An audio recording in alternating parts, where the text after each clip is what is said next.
Gustav, alam kong galit ka sa akin.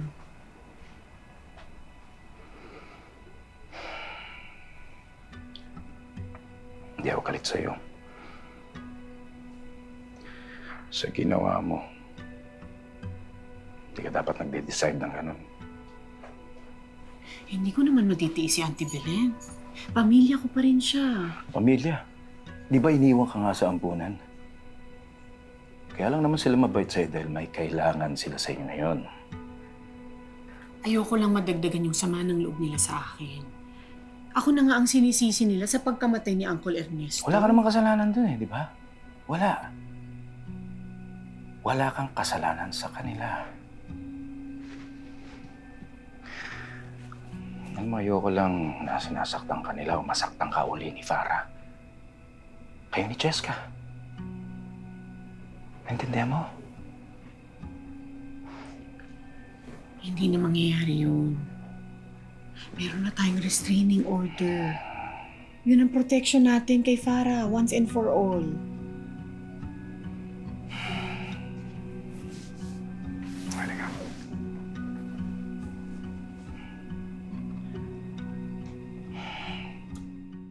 Hindi mo na ako mauto! Vince, buksan mo to! Para makinig ka sa akin for once! The last time na sumugod ka, muntik mo na masaktan si Vince. Ako nga yung natamaan, hindi ba?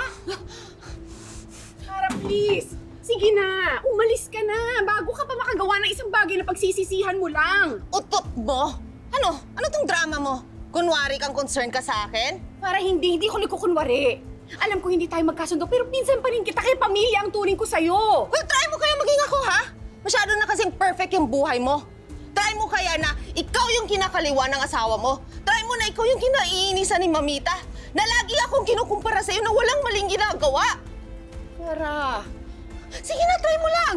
Try mo maging ako. Tingnan natin kung hindi ka sasabog sa pesting buhay na to. Vince, tama na yan! Humus ka dyan, Vince! Para! Ayok ka talaga! Ayok ka! Para! Ginagawa mo rito! Vince, paalis na siya. So, anong palis? Kakausapin ko pa tong babaeng to. Ikaw na naman. Walang iyak ka. Walang iyak ka. Alam! Leave her alone! Ako dapat ang magsabi niya, tigilan mo na yung asawa ko. Ano bang pinangako sa'yo ng asawa ko? Papakasalan ka niya? Kapag nag-announce kami, pas hindi yung mangyayari. Para! Habang buhay ka magiging kapit. No! Para! Nagayakap! Hey!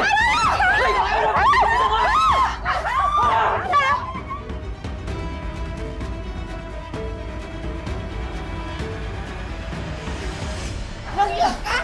Ha? Huwag ka magpapakita sa akin dahil kung hindi, sisirain ko yung mukha mo! Ha? Tumigil ka na nga! Tama na!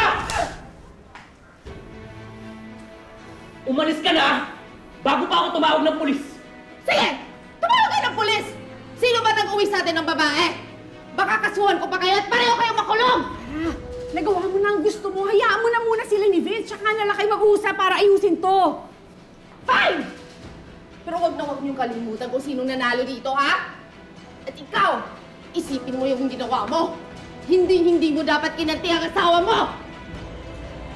Alis! Pulutin mo yung bag ko! Pulutin mo! Alis talaga ako, mga buwisit kayo!